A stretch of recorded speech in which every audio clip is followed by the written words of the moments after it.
ये कहानी एक कॉन्सेप्ट से शुरू होती है जहाँ बहुत से लोग बैठे सभी बहुत मजा कर रहे थे। भाई दिखाया जाता है कि अचानक आसमान से कुछ पैरासाइट जमीन पे आ गिरे। इन्हीं में से एक पैरासाइट कॉन्सर्ट में आए एक लड़के के कान में चला जाता है। उस लड़के के कान में जाते ही ऐसे लगा कि जैसे उस पैरासाइट ने लड़के को अपने कंट्रोल में कर लिया हो। देखते ही देखते इस लड़के का मुंह 5 हिस्सों में बट कर वो अब एक मॉन्स्टर बन चुका था। अब वो अपने मुंह के हिस्सों से बने बड़े बड़े टेंटिकल से कॉन्सर्ट में आए सभी लोगों पर हमला कर देता है। वो एक एक करके यहाँ सभी लोगों को मार रहा था और इसी वजह से यहाँ अफरा तफरी मच जाती है। सीन कट होकर हमें एक मॉल में सियोन नामी एक लड़की को दिखाया जाता है। वो यहाँ कैशियर का काम करती है, जहाँ आज जब एक कस्टमर उससे बदतमीजी कहता है तो सियोन तो उसे इग्नोर कर देती है क्योंकि उसे अपने लिए मसले खड़े नहीं करने थे। लेकिन उसकी इस इग्नोरेंस का गुस्सा कस्टमर को आ चुका था। वो मॉल के बाहर सियोन से बदला लेने के लिए रुका हुआ था। जैसे ही सियोन मॉल से बाहर निकलती है, ये लड़का पहले उसके बाइक को अपनी कार से हिट करता है और सियोन के गिरने पर जल्दी से अपनी कार से निकलकर एक चाकू से बुरी तरह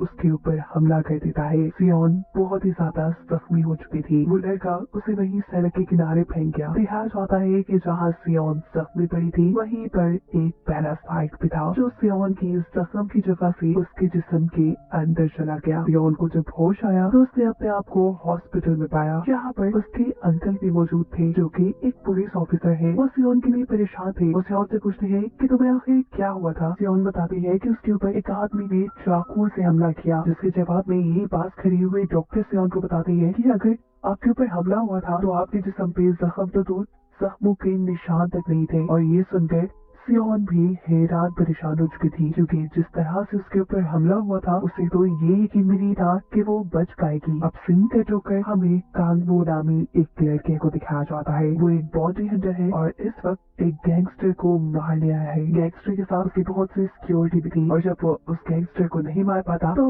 उसकी ये जान को खतरा आ चुका था। अपनी जान बचाने के लिए वो यहाँ से भागकर अपनी बहन के घर आ जाता है, जहाँ वो नोटिस करता है कि उसकी बहन काफी अजीब बिहेव कर रही थी। वो जब उससे अपनी छोटी बहन के बारे में पूछता है तो वो कहती है कि वो बाहर गई है, लेकिन अजीब बात थी कि उसका फोन और सभी जरूरी चीजें यही घर पे ही थी। कांगू को यही टेबल पे किसी ऑर्गेनाइजेशन का इनविटेशन भी दिखता है। इसके बारे में अभी वो अपनी बहन से कुछ नहीं पूछता है। सीट कट होकर हमें दोबारा सियोन को दिखाया जाता है जो वापस अपनी जॉब पे जा रही है, लेकिन वो नोटिस करती है कि रास्ते में बहुत से लोग उसे अजीब तरीके से देख रहे हैं और ऐसे में वो बहुत ही ज्यादा डर जाती है। सीन कट होता है और हमें एक अनजान लड़की को दिखाया जाता है जो एक आदमी को एक खाली बिल्डिंग में लेकर आई थी। अचानक ही इस बिल्डिंग के अंदर बहुत से और लोग भी आ जाते हैं और वो औरत जो आदमी को इस बिल्डिंग में लेकर आई थी अचानक से उसका वो 5 हिस्सों में बट कर वो एक मॉन्स्टर में बदल जाती है। पता चला है कि वो भी एक पैरासाइट थी जो इस आदमी को मारने के लिए इस बिल्डिंग में लाई थी और इन सभी पैरासाइट्स के बारे में मिलिट्री वालों को खबर हो जाती है। इससे पहले ये सभी पैरासाइट्स मिलकर इस आदमी को मार देते, उसे बचाने के लिए मिलिट्री वाले यहाँ पहुँच जाते हैं और अपनी गन से सभी पैरासाइट्स के ऊपर हमला करना शुरू कर देते हैं। तकरीबन पैरासाइट्स मारे जा चुके थे, लेकिन कुछ यहाँ से भागने में भी कामयाब हो जाते हैं। उस आदमी की जान बच जाती है और हमें पता चलता है कि मिलिट्री के जिस ग्रुप ने यहाँ हमला किया था उसका नाम दी ग्रे है, जिनका मिशन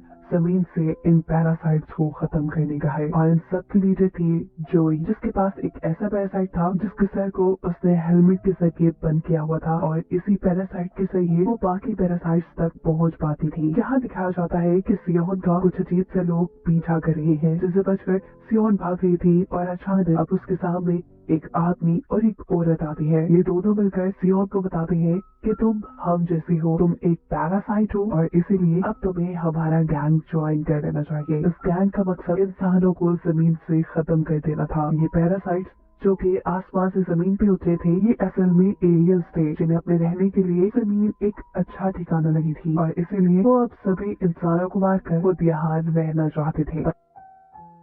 पता चलता है कि इन सब की बातें कोई छुप कर सुन रहा है, जो था कांगफू। वो यहाँ अपनी बहन का पीछा करते हुए आया था, जिसके बारे में वो फील कर रहा था कि वो काफी दिन से अजीबोगरीब हरकतें कर रही थी। इन दोनों पैरासाइट्स के यहाँ से जाने के बाद कांगफू भी छुप कर यहाँ से जाने लगा था, लेकिन उसके बारे में सियोन को पता चलता और सियोन अब अपने मुंह से एक टेंटिकल निकालते हुए उसे पकड़कर अपने करीब गिराती है। वो इस आदमी को पकड़कर कहती है कि जितना मैं कहूँ तुम्हें बस उतना ही करना है। ऐसा कहते ही वो बेहोश हो चुकी थी। जब वो होश में आई तो कांगफू ने उसे बताया कि बेहोशी में उसने कांगफू से बहुत बातें की। उसने कांगफू को बताया कि मेरे अंदर एक पैरासाइट है जो मेरे दिमाग को पूरे दिन में सिर्फ 10 मिनट के लिए कंट्रोल कर सकता है। और उस दिन जो उसके ऊपर हमला हुआ था उन हमलों को भी असल में पैरासाइट ने ही ठीक किया था। ये सब बताने के बाद कांगू वहाँ से चला जाता है और सियोन परेशान रह जाती है कि ये बातें तो उसे भी नहीं पता थी, तो उसने कांगू को कैसे बताई। वो परेशान होकर एक डायरी लेकर बैठ जाती है और उस पर लिखती है कि क्या मैं सच में एक पैरासाइट बन चुकी हूँ। ये लिखते ही वो सो जाती है और जब वो सो के उठी तो उसने देखा कि उसकी डायरी में और भी बहुत कुछ लिखा हुआ था। उसके पूछे गए सभी सवालों के जवाब अब उसकी डायरी में लिखे थे। देख वो डर जाती है। डायरी में लिखा था कि हाँ तुम्हारे अंदर एक पैरासाइट है और उस दिन जब तुम्हें चाकू लगे तो तुम्हारे जख्मों के अंदर मैं ये भी एक पैरासाइट चला गया था। मैंने ही तुम्हारे जख्मों को ठीक किया। अगर मैं तुम्हें ठीक ना गई थी तो मैं खुद भी मर जाती। अब क्योंकि मैंने तुम्हारी जान बचाई है इसलिए मेरा पहला फर्ज तुम्हारी हिफाजत करना है और उसके बाद ही मैं कोई दूसरा काम करूंगी। डायरी पे मौजूद सारी चीजें सियोन के अंदर मौजूद पैरासाइट ने लिखी थी और ये बात महसूस करने पे वो बहुत ही ज्यादा परेशान है। यहाँ हमें ग्रे गैंग के लीडर जियो को दिखाया जाता है जिसने एक मीटिंग बुलाई थी। इस मीटिंग के अंदर हम सियोन के अंकल को भी देख रहे थे। जियो यहाँ पे सबको पैरासाइट्स के बारे में बता रही थी। उसने एक टेंटिकल वाला पैरासाइट पकड़ा था और वो यहाँ अपने लोगों को बता रही थी कि कैसे पैरासाइट इंसानों के दिमाग को कंट्रोल करते हैं। जो यहाँ पर सभी को उन इंसानों की कुछ खसूसियात भी बताती है जो पैरासाइट्स में बदल चुके थे। जिन्हें सुनने के बाद सियोन के अंकल सियोन के पास आते हैं क्योंकि उन्हें शक था कि सियोन भी शायद एक पैरासाइट बन चुकी है क्योंकि उस दिन इतनी जल्दी से उसके जख्मों का ठीक हो जाना कोई आम बात नहीं थी। तो किसी बहाने से उसके सर का एक बाल तोड़ लेते हैं और देखते हैं कि वो बाल किसी पैरासाइट बने इंसान की तरह मुरझाया नहीं था। इस टाइम पर उसके अंकल उसे एक किचन गिफ्ट कर चले जाते हैं। दिखाया जाता है कि इसी वक्त पे उसे कांगू की वो सिस्टर मिलने आई थी जो उससे पहले भी मिलकर उसे पैरासाइट के गैंग को ज्वाइन करने का कह चुकी है। वो इस टाइम जॉन से कहती है कि हमारे फादर तुमसे मिलना चाहते हैं क्योंकि तुम एक वो पैरासाइट हो जो इंसानों के दरमियान में बहुत अच्छे से रह पा रही है। सियोन ज्यादा सवाल जवाब किए बगैर उसके साथ एक चर्च में जाती है जहाँ वो देखती है कि उसके अलावा भी बहुत से पैरासाइट्स आए हुए थे। इन सबको फादर बता रहे थे कि हमारा इस जमीन पे आने का मकसद है कि हमें यहाँ मौजूद सभी इंसानों को खत्म करना है क्योंकि यही प्लानेट हमारे रहने लायक है। हम देखते हैं कि यही पर कांगू भी अपनी बहन का पीछा करते करते आया था और इस चर्च के एक कमरे में उसे अपनी छोटी बहन मरी हुई मिल जाती है। अभी वो इसी सपने में था कि यहाँ पर उसे एक पैरासाइट देख लेता है और अपनी बहन के पैरी के गुस्से में कांगू इस पैरासाइट के ऊपर अपनी कुल्हाड़ी से हमला कर देता है। पैरासाइट पे होने वाले इस हमले का पता सभी पैरासाइट्स को चल जाता है और सभी कांगू का पीछा करने लग जाते हैं जो कि जंगल की तरफ भाग चुका था। सियोन जो कि यही खड़ी थी उसे कुछ समझ नहीं आ रहा था कि वो क्या करे। अफरा तफरी में उसके हाथ से वो कीचेन गिर जाता है जो उसके अंकल ने उसे दिया था। यहाँ दूसरी तरफ भागते हुए कांगू के सामने आ चुके थे वो गैंगस्टर्स जिनके लीडर को वो मारना चाह रहा था। आगे गैंगस्टर तो पीछे वो पैरासाइट। कांगू जाता तो कहा जाता अब दोनों तरफ से ही उसकी जान मुसीबत में पड़ चुकी थी। उसे लगता है कि अब बस वो मरने वाला है। इस वक्त पे किस्मत उसका साथ देती है। पैरासाइट्स को वो गैंगस्टर कांगू के साथ ही लगते हैं। इसी वजह से वो गैंगस्टर्स पर हमला कर देते हैं और मौका पाते ही कांगू वहाँ से भाग जाता है। यहाँ रास्ते में उसे सियोन मिलती है जो उसे कहती है कि तुम्हारी जान खतरे में है, तुम्हें अभी यहाँ से भागना चाहिए। ये दोनों यहाँ से भागकर एक गाड़ी तक पहुँचते हैं जो कांगू के दोस्त की थी जिसमें बैठकर ये लोग यहाँ से भाग ही रहे थे कि तभी एक पैरासाइट उनकी गाड़ी के ऊपर हमला कर देता है जो काफी देर से उनका पीछा कर रहा था। इस वक्त इसे देखकर सियोन के अंदर का पैरासाइट भी जाग जाता है जिसने सियोन से बोला था कि उसकी हिफाजत उसकी जिम्मेदारी है। सियोन के अंदर का पैरासाइट अब दूसरे पैरासाइट से लड़ रहा था। ऐसे में जिस गाड़ी में ये लोग बैठे थे उस गाड़ी का बैलेंस खराब हो जाता है और इनका एक्सीडेंट हो जाता है। सियोन तो वक्त रहते ही गाड़ी से निकल चुकी थी लेकिन अब कांगू की जान दोबारा खतरे में आ चुकी थी क्योंकि वो इस एक्सीडेंट के बाद गाड़ी समेत ही खाई में गिरने वाला था। यहाँ सबसे पहले सियोन उस दूसरे पैरासाइट को मारती है और फिर कांगू को बचाने के लिए उस तक पहुँचती है। वो अपने बड़े से टेंटिकल की मदद से कांगू की जान बचाकर उसे बाहर ले आती है। सीन कट होकर हमें ग्रे टीम की लीडर जोई को दिखाया जाता है जिसे सियोन की केस के बारे में पता चला है जिसके ऊपर एक आदमी ने हमला किया था और हैरान कुन तौर पे उसके सभी जख्म और जख्मों के निशान चंद मिनटों में ही ठीक हो गए थे। ये बात सुनकर उसे यकीन आ जाता है कि सियोन के अंदर भी जरूर एक पैरासाइट होगा, जिसके बारे में इन्वेस्टिगेशन वो सियोन के अंकल से कहती है। यहाँ पर कैंग और सियोन मिलकर सियोन के अंकल को चर्च में मौजूद पैरासाइट्स के बारे में बताते हैं और यहाँ पर सियोन के अंकल उसे कहते हैं कि मुझे तुमसे मिलना है। जो सुनकर वो भी घबरा चुकी थी। वो कैंगू से कहती है कि मुझे लग रहा है कि मेरे अंकल को मुझ पे शक हो चुका है। कैंगू से कहता है परेशान ना हो, मैं तुम्हारे साथ जाऊंगा, तुम्हें कुछ होने नहीं दूंगा। यहाँ पर जियो को भी पता चल जाता है कि सियोन के अंकल उससे मिलने के लिए जा रहे हैं, इसीलिए वो अपने जासूसों को सियोन के अंकल के पीछे लगा देती है ताकि वो भी सियोन की हकीकत जान सके। सियोन के अंकल जो उससे एक पार्क में मिलने आए थे वो उससे पूछते हैं तुम मुझे बताओ तो सही आखिर चल क्या रहा है कि तुम पैरासाइट बन गई हो। इससे पहले कि सियोन उसे कुछ बताती पीछे से जियो आ जाती है जिसके हाथ में गन थी। वो सियोन को मारना चाहती थी पर कैंग वो सियोन को यहाँ से भगा कर ले जाता है और अंग्रेज टीम के लोग इनके पीछे पड़ जाते हैं। इस वक्त पर सियोन कैंग से कहती है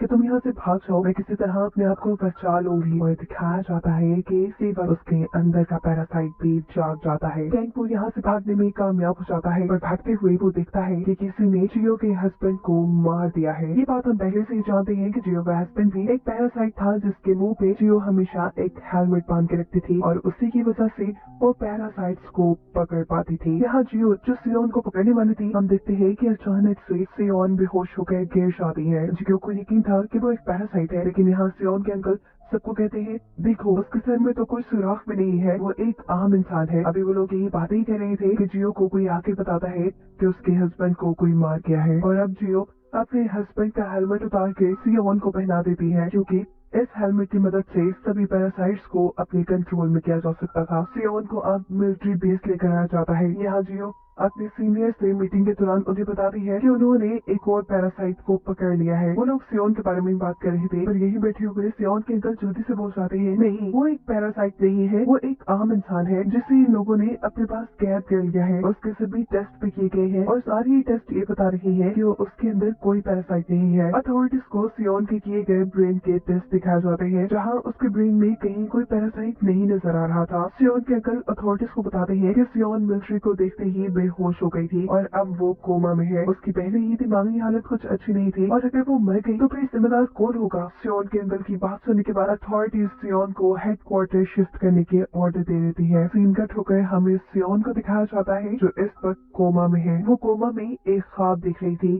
और ख्वाब में उसे अब वही पैरासाइट नजर आती है जिसने उसकी बॉडी के ऊपर कंट्रोल किया हुआ था। वो सियोन से कहती है तुम्हें कोमा में मैंने ही भेजा, अगर मैं तुम्हें ऐसा ना करती तो तुम मारी जाती, तुम उस हेलमेट के कंट्रोल में आ जाती। ये पैरासाइट सियोन को बताती है कि मैं थोड़ी कमजोर हूँ, मैं बाकी पैरासाइट की तरह किसी भी इंसान की बॉडी को शेप शिफ्ट नहीं कर सकती, यानी उसकी बॉडी को नहीं बदल सकती, इसीलिए मुझे तुम्हारे ही अंदर छुप के रहना पड़ रहा है। जब मैं तुम्हारे अंदर आई तो तुम जख्मी थी, अपने आप को जिंदा रखने के लिए मुझे पहले तुम्हारा इलाज करना पड़ा और मैं तुम्हारी हिफाजत इसलिए करती हूँ ताकि मैं खुद सेफ रह सकूँ। यहाँ पर सियोन भी इस पैरासाइट को अपनी कहानी सुनाती है, उसके बचपन की कहानी जहाँ उसके डैड उसे बहुत ज्यादा मारा करते थे और अपनी जान बचाने के लिए उसने अपने डैड को ही अरेस्ट करवा दिया। उसकी मॉम जिन्होंने दूसरी शादी कर ली थी उन्होंने कभी सियोन को अपनाया ही नहीं और ऐसी मुश्किल में सियोन के अंकल ने उसे पाल पोस के बड़ा किया और इस टाइम पर पैरासाइट उसे समझाती है कि तुम्हें खुद ही मजबूत बनना पड़ेगा। सीन कट होकर हमें दिखाया जाता है सियोन के अंकल को जो गैंगवू का पता चला रही है क्योंकि आखिरी टाइम पर सियोन के साथ उसे ही देखा गया था। यहाँ गैंगवू जो शहर से भागने की कोशिश कर रहा था, सियोन के अंकल उसे पकड़ लेते हैं और उसे पूछते हैं कि आखिर तुम कौन हो और सियोन के साथ क्या कर रहे थे, क्या तुम सियोन की सच्चाई जानते हो। जिस बात के जवाब में वो लड़का कहता है हाँ मैं जानता हूँ, वो कोई पैरासाइट नहीं है, उसके अंदर एक पैरासाइट मौजूद जरूर है लेकिन वो पूरी तरह एक इंसान है और वो हमारी मदद करना चाहती है। यहाँ पर सियोन के अंकल उसे बताते हैं कि अब सियोन को हेडक्वार्टर्स लेकर जाया जा रहा है और वहाँ उसके ऊपर एक्सपेरिमेंट किए जाएंगे। गैंगवू उससे कहता है कि सियोन के ऊपर ही क्यों एक्सपेरिमेंट करें जब तुम्हारी ही टीम में एक पैरासाइट मौजूद है। मैंने देखा था कि तुम्हारी ही टीम के एक बंदे ने जियो के हस्बैंड बने पैरासाइट को मारा था। ये बात सियोन के अंकल के लिए शॉकिंग थी। सियोन के अंकल उसे अपनी टीम की ग्रुप फोटो दिखाते हैं जिसमें से गैंगवू पहचान लेता है कि कौन सा इंसान पैरासाइट था। अब गैंगवू सियोन के अंकल से पूछता है कि आखिर मुझे पकड़ने का क्या मकसद है। तो यहाँ पर सियोन के अंकल उसे कहते हैं कि मुझे तुम्हारी मदद चाहिए। हेडक्वार्टर जाते ही सियोंग के ऊपर एक्सपेरिमेंट शुरू हो जाएंगे और वो मर जाएगी। तुम्हें बस पुलिस स्टेशन जाकर पैरासाइट के हेलमेट को कंट्रोल करने वाला रिमोट चुराना है, और अगर तुम पकड़े भी गए मैं तुमसे वादा करता हूँ कि मैं तुम्हें छुड़वा लूंगा। कैंगफू इस काम के लिए मान जाता है। दूसरी तरफ मिलिट्री का वो आदमी जो पैरासाइट बना था, वो पैरासाइट फादर को कॉल करके बताता है कि सियोन नामी एक पैरासाइट को मिलिट्री वाले पकड़ चुके हैं। ये लोग उसके ऊपर एक्सपेरिमेंट करेंगे। उसे मिलिट्री हेडक्वार्टर लेकर जाया जा रहा है और रास्ते में अगर तुमने उसे बचा लिया तो तुम सब लोग बच जाओगे। दिखाया जाता है कि कैंगो भी मिलिट्री ऑफिस अपना मिशन पूरा करने के लिए आ चुका था। वो अंदर चाहते ही एक सोल्जर से लड़कर उसकी पिटाई करके उसके कपड़े पहन लेता है। इससे पहले कि वो रिमोट चुरा लेता, जो यहाँ आकर हेलमेट का रिमोट उठा लेती है और कैंगो को एक मिलिट्री सोल्जर समझते हुए उसे ड्यूटी देती है कि वो इस सिस्टमैटिक गाड़ी में ही रहेगा जिसके अंदर सियोन को हेडक्वार्टर लेकर जाया जा रहा था। रास्ते में इस ट्रक को रुकना पड़ता है क्योंकि आगे ट्रैफिक बहुत जाम था और ये ट्रैफिक जाम किया हुआ था असल में पैरासाइट्स ने। ये पैरासाइट्स सियोन को यहाँ से बचा कर ले जाना चाहते हैं। ग्रे टीम यानी मिलिट्री वाले इन सभी पैरासाइट्स के ऊपर हमला करते हैं और पैरासाइट्स भी अपने बड़े बड़े टेंटिकल से इन लोगों से लड़ने लग जाते हैं। ये लड़ाई काफी देर चलती रही और इसी लड़ाई का फायदा उठाते हुए कैंगो ने जियो से लड़कर सियोन के हेलमेट का रिमोट ले लिया। वो जल्दी से सियोन के हेलमेट को खोलकर उसे बचाकर वहाँ से भगाने जाता है। हम देखते हैं कि रास्ते में सियोन को भी होश आ चुका था और यहाँ पर कैंगो से बताता है कि तुम्हारे अंकल हमारी पीछे वाली गाड़ी में है और उनके साथ जो मिलिट्री का बंदा बैठा हुआ है वो भी एक पैरासाइट है। ये सुनते ही सियोन घबरा जाती है। वो अब अपने अंकल को बचाने के लिए भाग रही थी, जबकि दूसरी तरफ वो मिलिट्री का बंदा सियोन के अंकल को पैरासाइट्स के फादर के पास ले आया था और यहाँ आकर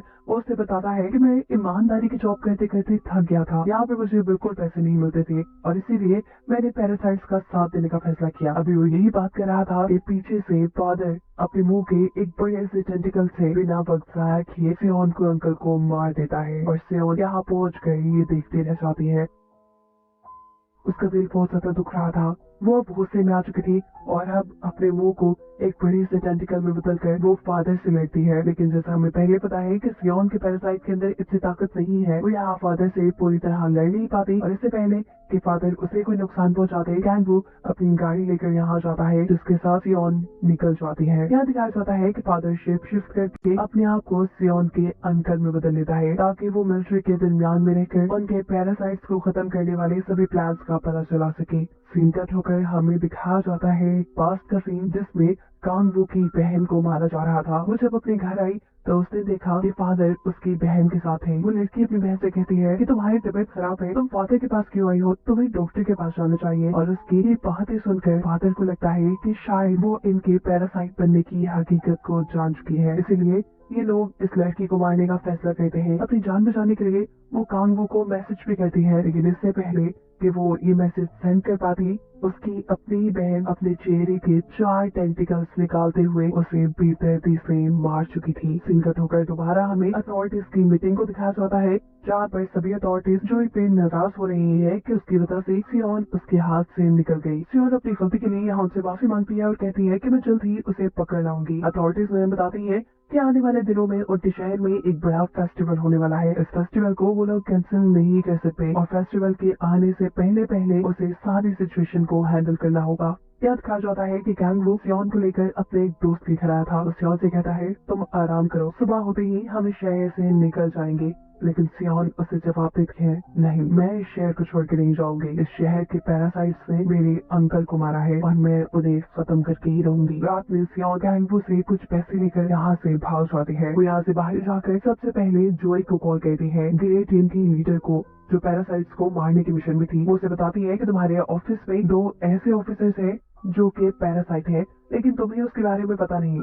जियो जवाब में कहती है ऐसा कैसे हो सकता है, हमने सबको स्कैन किया था। सियोन कहती है नहीं। यहाँ सियोन उसे बताती है कि मैंने अपने अंकल को अपनी आंखों के सामने मरते हुए देखा और अब उसी की भेस में एक इंसान आपके ऑफिस में आया है। सियोन अब जोई को अकेले में मिलने बुलाते हैं। सियोन और जियो यहाँ पे बात कहती है। जियो से बताती है अगर वो दोनों पैरासाइट है तो उन्होंने हमें पैरासाइट केटी के बारे में क्यों बताया, जिसके जवाब में सियोन कहती है कि उनकी एक चाल भी हो सकती है। जियो कहती है अच्छा ठीक है, मान लो कि मैंने तुम्हारी बात मान भी ली। अगर वो धोखा दे रही है तो तुम भी तो धोखा दे सकती हो। अगर तुम सच में एक इंसान हो तो हमारे साथ मिलकर हमारे लिए काम करो। उसके ऐसा कहते ही उसके पीछे कई सोल्जर्स आ जाते हैं जो सियोन को हेलमेट पहनाने वाले थे। यानी जियो ने सियोन को धोखा दिया था और अब सियोन अपनी जान बचाने के लिए वहाँ छत से जंप कर देती है, जहाँ नीचे कैंगवू उसकी मदद के लिए आया था। वो असल में सियोन को अकेला नहीं छोड़ना चाहता था। कैंगवू और सियोन रास्ते में थे कि तभी कैंगवू को उसके दोस्त की कॉल आती है, जहाँ दूसरी तरफ फोन पे कैंगवू की बहन बात कर रही थी,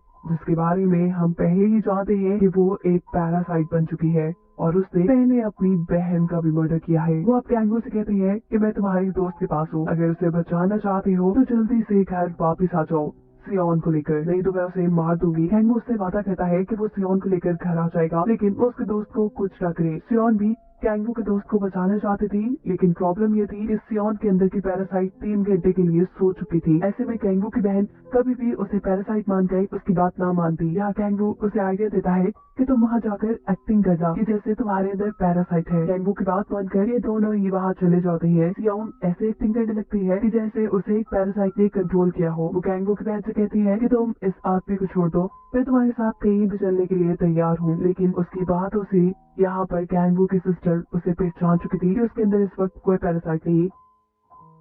वो अब सियोन को मारने के लिए उसके ऊपर हमला करती है, लेकिन सियोन को बचाने के लिए कैंगवू अब अपनी बहन के ऊपर ही हमला कर देता है। उसे में कैंगवू की बहन अपने टेंटिकल से तीनों के ऊपर हमला करती है और यहाँ कैंगवू और सियोन की जान बचाने के लिए कैंगवू का दोस्त अपनी कुर्बानी दे देता है। वो यहाँ कैंगवू की बहन को काबू करके उन दोनों को यहाँ से भागने का मौका देता है। यहाँ पर सियोन दोबारा जोई को कॉल करती है। वो उसे कहती है कि तुम उन पैरासाइट्स की बात मानते हुए उनके अड्डे पे ना जाओ, ये उनकी चाल है, तुम वहाँ जाओगी तो वो सब तुम्हें और तुम्हारे ऑफिसर्स को वहाँ मार देंगे। जियो को अभी उसकी बात में यकीन नहीं था। वो उससे कहती है मैं भी तो एक इंसान हूँ, वो लोग मुझे भी तो मार सकते हैं, तुम फोन को ऑन रखो। देखते हैं कि कौन किसको मारेगा। दिखाया जाता है कि सारे मिलिट्री ऑफिसर्स उस चर्च में जाकर सभी पैरासाइट्स को शूट करके मार देते हैं। सिर्फ यही नहीं, सियोन के अंदर के पीएस में मौजूद पैरासाइट भी अपने एक साथी को मार देता है, जोई को यकीन दिलाने के लिए कि वो एक इंसान है। उसे ऐसे करते देखकर जोई अब सियोन से कहती है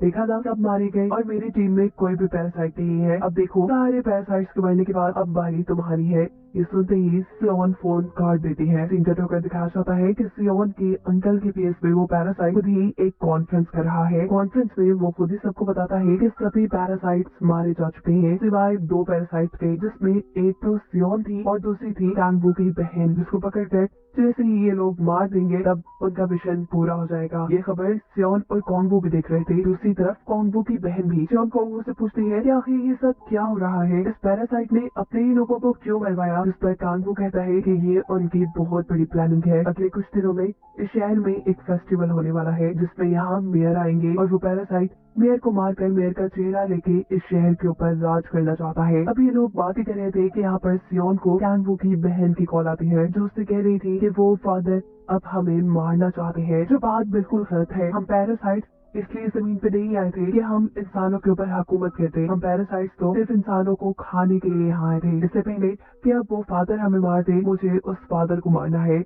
और इसमें मुझे तुम्हारा साथ चाहिए। अब ये फादर वो आदमी था जिसने सियोन के अंकल को मारा था। वो उससे बदला लेना चाहती थी, इसलिए वो कैंगवू की बहन की बात मान लेती है। सियोन के अंकल की प्रेस कॉन्फ्रेंस के बाद जोई को भी उनके ऊपर शक हो जाता है, क्योंकि पहले हमेशा सियोन के अंकल उसे बचाने की बात करते थे और अब वो उसे एक्सपोज कर रहे थे। इस बारे में जब वो सियोन के अंकल से पूछती है तो वो उसे कोई जवाब नहीं देते। फाइनली अब फेस्टिवल का दिन भी आ जाता है और मेयर भी फेस्टिवल मनाने के लिए आ जाते हैं।